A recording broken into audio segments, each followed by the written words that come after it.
Go for it. Friggin' what up, dude? Strider Wilson, I'm the host of this podcast that's mine, going to be called History is Dank. History is Dank with Strider Wilson. Tiniest from the Friggin' what up, dude? Welcome to another ep of History is Friggin' Dank, dude. I'm your host, Strider Wilson, dude. We got Aaron on the sticks, dude. What up, Aaron, dude? What up? Dude, Aaron, we got an extra special guest today, dude. Our smallest guest, dude. Frickin' posting up with my dog, Sonny, dude. What up, dude? What up, Sonny? Dude, he just got friggin' groomed, dude. Dude, he liked you, bro. His energy, you have good energy, dude. I like to think so. You do. He went right up to you. Usually he's very afraid. You know, he huffs at people sometimes. You know, he'll exactly go, kind of condescending, dude. But guess what, dude? Today, Sonny, you're being exploited, dude. Look at putting you right here in frame, dude, with your little tongue out, dude. Welcome to Hollywood, bitch. Quote Aaron, dude. Aaron, that was a good call when you said, Sonny, welcome to Hollywood. And you said, bitch, dude. Well, I mean, you know. But, you know, sometimes you got to, dude. Sometimes you got to drop it necessarily. Oh, he wants to get down. Go ahead, boy. You can get down. You want to get down? I was like harnessing my inner entourage, you know? Dude, I love that. Sometimes you have to, dude. And this is a safe space to do that, dude. And it's kind of fitting. I'm going to put Sonny down real quick. Good boy. So it's kind of fitting that we got Sonny posted up in the studio today, dude, because I was actually going to do an audible little teaser for next step. It's going to be on some national parks, which are dank. But today, dude, I had already done some research.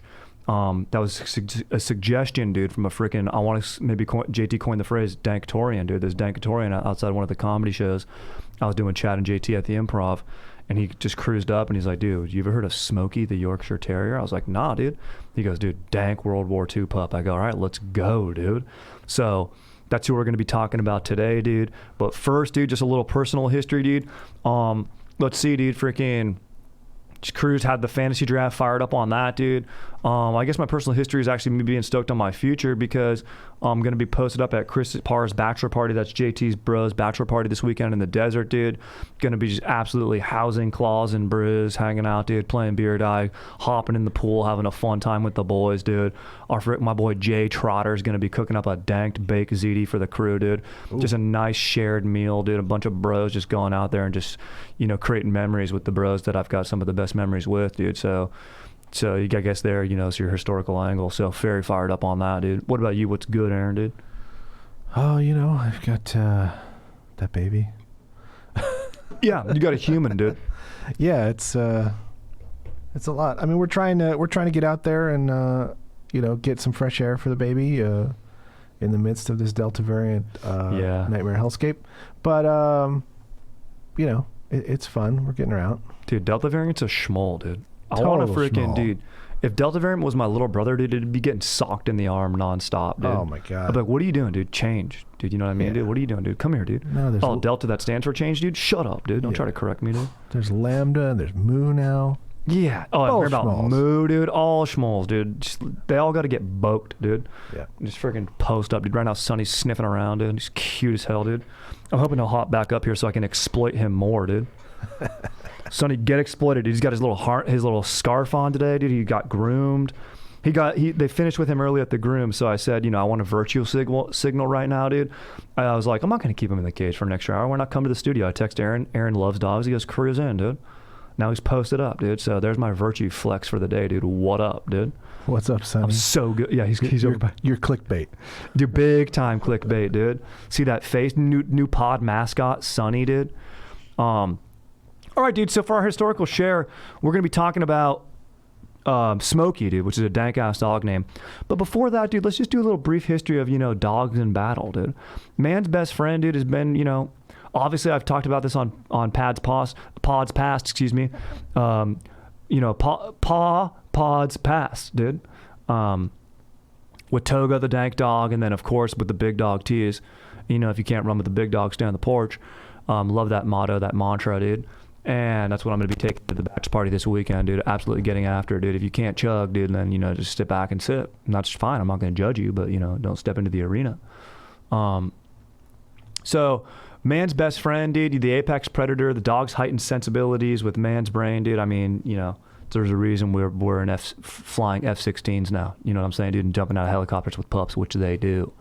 But the earliest accounts of dogs used in warfare, dude, used as freaking straight out missiles, dude, Scud missiles, dude, just cruising around, dude, dates back to at least 600 BC when the Lydian king developed dogs to help break the invading army of the Cimmerians, Cimmerians, probably saying that wrong, dude. King Alyattes, dude, was the name, dude. So he used dogs, dude, to send in and break up enemy ranks, dude, kind of. You know, these dogs just straight up charge, big old pups, dude, you know, bigger than Sonny, and we'll find out bigger than weird. Can you make sure Smoky. your mic is connected properly? Yeah, it's kind of being a little bit weird. Let's see. Yeah, how's that sounding? I'm hearing myself good, but yeah, I got a little kickback there. Yeah. Guys, we keep it fresh, we keep it raw. You know what I'm saying, dude? We're raw dogging it, if you will, today on the episode. It's a little bit crude, dude. So if your mom's listening, dude, sorry, dude, you can't earmuffs her. So earmuffs her again right now. Raw dog, I said it, dude. I'll take it back, dude. Unapologetic, dude. Okay, dude. This is podcasting, dude. It's what up, dude. So these dogs, dude, used to break the enemy ranks, but one of the most interesting, and I'm sure that was used in China before, dude. China always did something first. It's just, in the Greek accounts, and, we have our Western skewed lens, but yeah, I have these Greek ones, and honestly, down on the African continent in Egypt, when in 525, King Cambyses, Cambyses, he was invading Egypt in 525 BC, and the Egyptians, this is from his account, they had formidable engines against him, heaving heavy stones, fire, and darts, dude. Maybe tongue darts would be sick, dude. Maybe to the victors go the spoils, dude. When you win, you get to tongue dart, dude. Go back to your wife and be like, honey, dude, I need to treat you to something nice, dude. What up, dude? And you get freaking all pumped up on endorphins from battle, dude. But that's beside the point. Cambyses, this Greek dude, he knew that the Egyptians held dogs, cats, and sheep in high ranks religiously. They worshipped these animals a lot of the times. Dude, you'll even find mummified cats and dogs and stuff in ancient Egypt. And this king knew that, so he did his research, bro. He was getting cerebral, and he put dogs and cats and sheep in front of his ranks. So the Egyptians immediately halted firing the darts and heaving, probably using some sort of catapult or flaming arrows. They stopped because they didn't want to kill these animals because they held them in high regard. They, represented some of their gods. And when they ceased that fire, that's when Cambyses decided, let's go ahead and get under the guns. He did a all-out charge, got under the guns, and then ended up winning the battle. So he used dogs in not so much as how we would imagine as, diving in and sort of like in the opening sequence of Gladiator, which is so dank when that dog is following Maximus around it and then saves him from being stabbed by, attacking the guy's arm, which is legit. These dogs were used, against them in a sort of a spiritual manner, which was freaking dank, dude. So I wanted to mention that. But today, dogs are mainly used for detection, bomb sniffing and stuff. But then the top 1% of dogs, typically a German Shepherd or like a Belgian Malinois or whatever the hell it's called, dude. I'm saying it wrong, but Malinois. These are like the two main military dogs that you'd see. Super freaking smart, super agile, super athletic, very, very dank, intelligent animals. Mainly used for detection, but then the top 1% is used with like Army Ranger units. And they'll actually like go in and basically be, they'll snuff out dudes that are hiding in a foxhole or something. They'll send in the dog. And I watched this HBO documentary. It was pretty touching, dude, about soldiers and dogs, giving up their lives to, save human soldiers. And these dogs are soldiers. I mean, they're trained super heavily, dude. They can get PTSD just like us. It's very, very gnarly, dude. These I guess you would say like special forces dogs, dude. It's freaking straight up gnarly, dude. They're doing more than detecting, dude. They're elite units, combat units, dude. It's freaking badass, dude. So I'd recommend checking that out. Called War Dogs, dude. Or it's called War Dog. Don't make the mistake and watch the movie War Dogs with Miles Teller and and Jonah Hill, dude. And I genuinely enjoy both those actors. I liked early Miles Teller, then he got too like bro-y, douchey. And I love Jonah Hill, dude. He's a beast.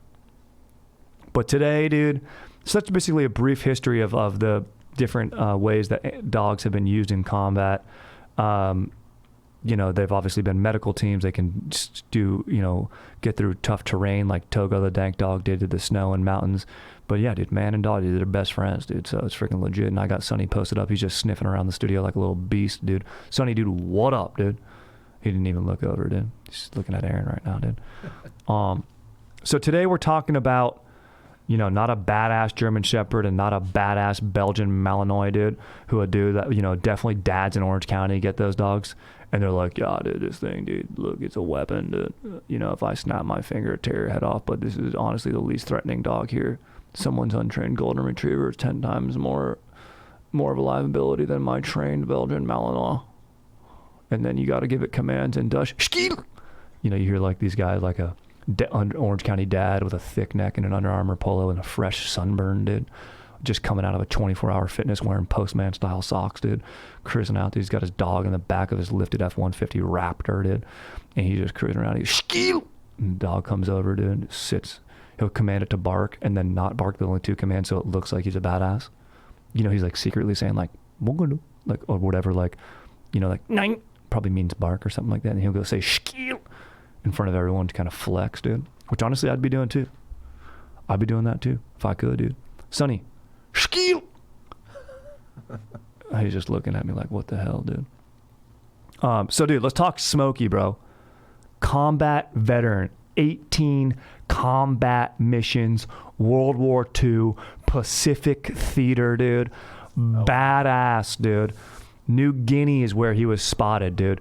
And you go, what type of dog? Did I already say, Aaron, do you know what type of dog Smoky is? Did I already say?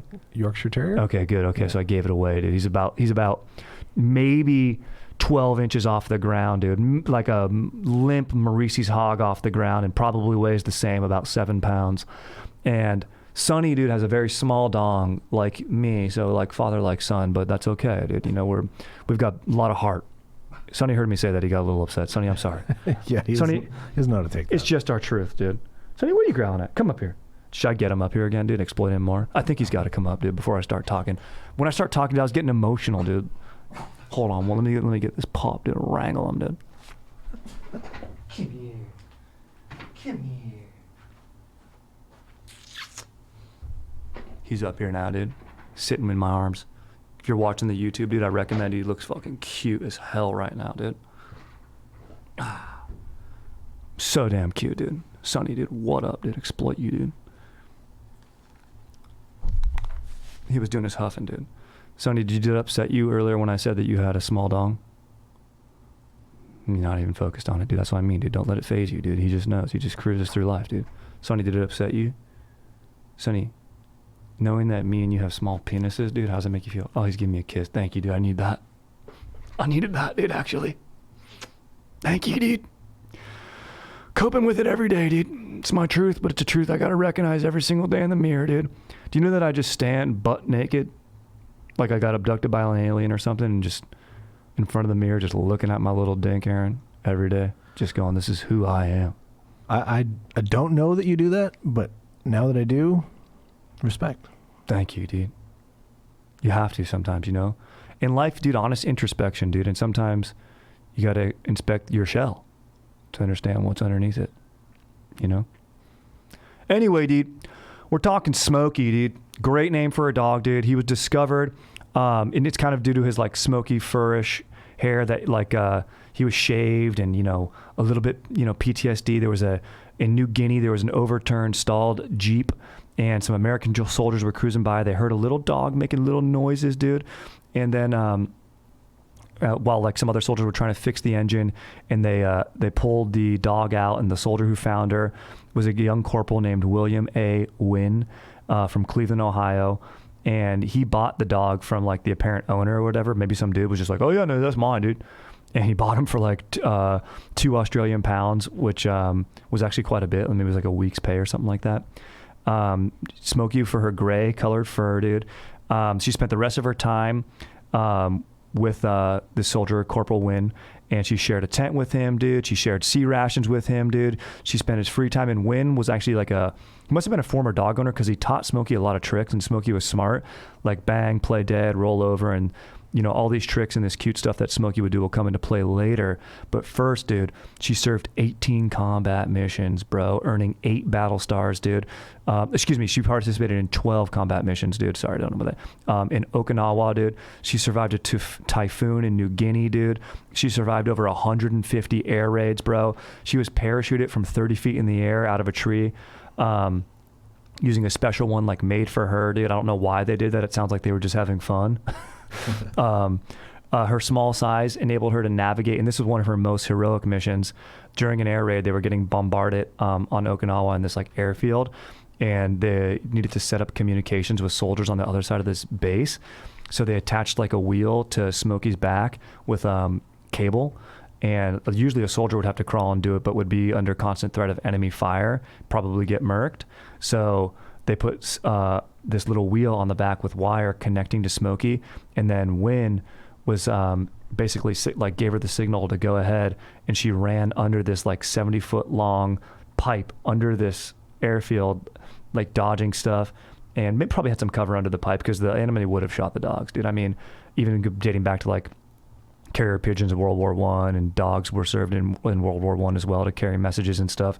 Even like secret, they'd use like false fur in other battles too, stitch like messages and notes in dogs and everything like that. So they would be enemy targets, but this little, you know, unassuming Yorkshire Terrier just absolutely straight out beasts it, dude. Connects with the other side of the company and or soldiers on the other side of the base. Maybe it's all one company. I wasn't quite sure on my notes, but anyway, saves the day, saves some soldiers, spares their lives, and is able to set up communications with the commander and his soldiers at the other end of the base. And, you know, basically he was able to tell them, I don't know, whatever message that he needed to impart, dude. So that was basically her most badass wartime mission of cruising out and just connecting, basically communicating, dude, right? So comms are huge, dude. I mean, I'm playing Call of Duty and I suck. My KD's the lowest and I've got some of the most hours, but my comms are fire. That's why my bros let me play. You know, every time I log on, I look at my bros, you know, I go, dude, Chris, Chad, JT, what up, dude? Maybe they're dropping, maybe my bro Joe, dude, and Brooks is on, dude. Chili, dude. What's up, you guys cool if I play? And then they'll be like, all right, yeah, dude, your headset sounds clear right now. That's cool. And we'll use you as bait. I'll go, yeah, for sure. You guys can use me as bait. That's tight. That's tight. I'll buy you guys back. You know, you guys go forward. I'll buy you guys back. Try to snipe, but miss shots. Maybe just draw fire. So, you know your value. Know who you are. That's what I tell myself when I'm standing butt naked in front of my full length mirror. In the hallway, by the way, not in the bathroom, dude. So my fiance has walked out and seen me doing that. She goes, what's going on? What are you doing? And I go, it's not what I'm doing. It's who I'm discovering. Me, dude. So Smoky's biggest accomplishment probably came in her post-war life, though. She's kind of coined as like the first on-record therapy dog, although, you know, I'm sure in the thousands of years of dogs in their history of battle and warfare, like they've been used therapeutically when they're traveling and, you know, during the downtime. Even this War Dog movie that I watched, like these elite, you know, Belgian Malinois and these frickin' German Shepherds, like when they're in the barracks with the soldiers, they make their rounds, and guys, a guy needs to get medevaced or something and they miss their friend, the dog could come over, and they're very like sensible. Like dogs can even detect, did you know this, Aaron? Dogs can detect liars. They can. Man, I've needed a dog sometimes. Amen, right, dude? They've done tests where like they'll have buckets set up, and they'll specifically have one guy tell the dog like where treats are, but knowing that there's not treats in that bucket, and the dog will go look. Oh, I shouldn't say that word, dude. Sonny just perked up when I said that. So TREATS, and then they'll have another guy be honest about it, and the dog will assess and go to the guy who's been honest more times than not. Interesting, dude. And do you know that people will decide to date someone based on how their dog reacts to them? That doesn't sound too surprising to me, but it's true. Yeah, I think that's pretty standard. Yeah. Do you think lizard people do that? They're like, dude, I like the way my lizard like put its tongue. I like the way the lizard ate that grasshopper when you entered, so I think that this relationship's going to last. Do you think that's the case with reptile people? I'm going to guess not. Yeah. Do you know any reptile people? No, I don't. I don't really know any reptile people either. I kind of want to. I'm cool with not. Yeah. But here's the thing. I like to diversify. Maybe they're sick. Maybe they know something that I don't know about. I have a good buddy who has chickens. I hear about chickens. Orange County moms get chickens. They're always like, yeah, I have a chicken coop. We're going to do fresh eggs. Like Orange County moms hit 50. We're going to do fresh eggs. I have a coop outside. 2 weeks later, immediately, they're like, an ocelot got the chickens. I'm like, what's an ocelot? They're like, it's a small cat. It's a terrifying cougar. Small. Imagine a cougar, but a little bit smaller. And they just came down and they just murdered the chicken. And it looks like a crime scene down there. I'm like, lady, just go to the market. Just go to the market. But a nice idea. You live, you learn, and the chickens pay the price. Anyway, dude, Win, he got wounded. And so he went to the hospital, and Smoky came with him, would sleep in his bed and stuff. But then during the day, the nurses loved Smoky, and, you know, Smoky was just cruising around, kind of how Sonny was just cruising around the studio a little bit ago, seeing the other soldiers, and there was a very noticeable immediate difference when Smoky would hop up and just even pet or spend a little bit of time with these wounded soldiers. And this was like after an invasion on the Biak Island invasion, and that's when Win got wounded. And the powerful effect the dog had on the soldiers' presence was huge, dude. They loved watching him. Like, you know, the soldiers would go out to the courtyard to get fresh air sometimes at the hospital, and Smoky would chase these giant Queen Alexandra birdwing butterflies, which are huge. They have a 14-inch wingspan, and they were larger than the dog, so it was hilarious to like watch this dog chase these butterflies, even though he's smaller than them. And all the soldiers loved it. And after the war, Win and Smoky would cruise around and visit like VA hospitals, and the dog would do tricks for the soldiers and stuff, and it would really lift the spirits and everything. So Smoky was an absolute beast on and off the battlefield, dude. They never really knew how old he was, but he lived a pretty long life. They say probably 14. February 21st, 1957 is when he passed away, dude. He's buried by Win and his family in Cleveland. So you can go see him. They put him in he fit inside of an ammo box, if that gives you an idea. That's his little coffin, dude. So they put him inside an ammo box, and atop a bronze sculpture of Smoky sitting in a GI's helmet. So freaking cute, dude. And so he's just an absolute beast, dude. He made magazine covers and stuff in his heyday in the 50s and everything. So a good PR story. So, I mean, definitely a story of like, was Smoky exploited a little bit? Yeah, maybe. But did he do good? Am I exploiting Sonny? Yeah, maybe. But is it for good? I don't know. Maybe it's spreading small dog awareness, and that's, you know, Chad and JT are doing that, and maybe that's just maybe that's the good, you know, coming out of this. But in any case, you heard a beastly story of a little dog, and if anyone's out there thinking they can't make an impact in the, you know, the great, you know, the fury of war, the fray, you know, you can say that you can be 12 inches tall and 7 pounds, you know, basically Maurice's limp hog, and make a huge difference in World War II. Also, dude, in this doc, the dogs, the attack dog, they're not attack dogs, but the special ops dogs' names are all hilarious, dude. They're like all like alpha names, like Nuke, Clip, you know, like Mag. It's a hilarious, dude. What were you gonna say? There needs to be one Dank. Dude, Dank would be such a dude. When we get another dog, dude, you know my Dank ass fiance already wants another dog. I'm like, look, dude, we're in an apartment right now. Sonny fits in it. We need to have a yard first. You know what I mean? Dude, he was running around. That's what I should have shared from my personal history. We picked our venue for the wedding. We know is Santa Barbara Courthouse, but we're going to do at a brewery up in Santa Barbara as well. Oh, cool. Is where the party's going to be. So it'll be sick. And we took a trip up there yesterday, Labor Day, and found the spot, which was tight. But dude, Sonny was just running around the courthouse lawn. He was in heaven, dude. So you got to get a little patch of grass, dude, you know? Yeah. Gotta have your patch of grass. All right, dude, let's take a few cues, then bone out. What do you say, dude? Let's do it. All right, let me find them real quick, because I got to go back to the other ep. You know, I wasn't expecting to have Sonny in the studio today, but a little happy surprise, you know? Next step's going to be so dank, dude, on these two national parks. It's kind of going to be a dank off. It's going to be a freaking dank duel, dude. All right, here's some cues, dude. What up, my dank dogs, Strider and Aaron? Befitting that he called us his dogs, dude. I just listened to your dank ep on Travis Walton's story with Chad, and would love to hear You and Chad cover the Barney and Betty Hill story next. Yeah, we covered it a little bit, but yeah, in depth. My question is, would you bang an alien babe if you were abducted and they wanted to use you for some sort of interspecies breeding program? Thanks for making my working days. Danker with your pod and Aaron, you're not alone. 5 Guys is the best. Whoa. This is Matt, dude. What up, said your Matt? name on the pod, Matt, so that you can stand by that statement about 5 Guys and learn to regret it later. What up? Aaron, I mean, look, dude, if I got, this is sort of Kurt Vonnegut style question here. If I got abducted and was on another planet and I wasn't going to come back, you know, and I want to be faithful to my dank-ass fiance, of course.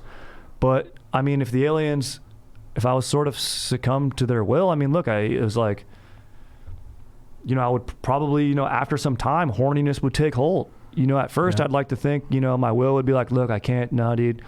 I don't know. I understand you're an alien babe. Maybe you got Total Recall, 3 Bobos or something going on.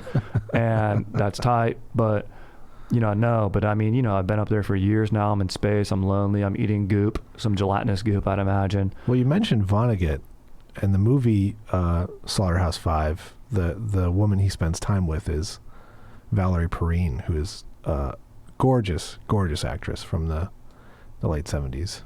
She's most well known for she's in Superman. She's Lex Luthor's girlfriend in Superman.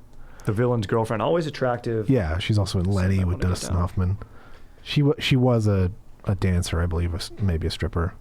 Nice. Past life, but then became an actress. Love that. It's a good transition. So it's like, I mean, if that's what they look like, hell yeah. Yeah, that's what I mean, dude. You know. And who knows what type of special alien powers they're using on me. I don't know. Maybe they know special alien moves. You know, I can teach them the tongue dart. Maybe I can impart a gift to them.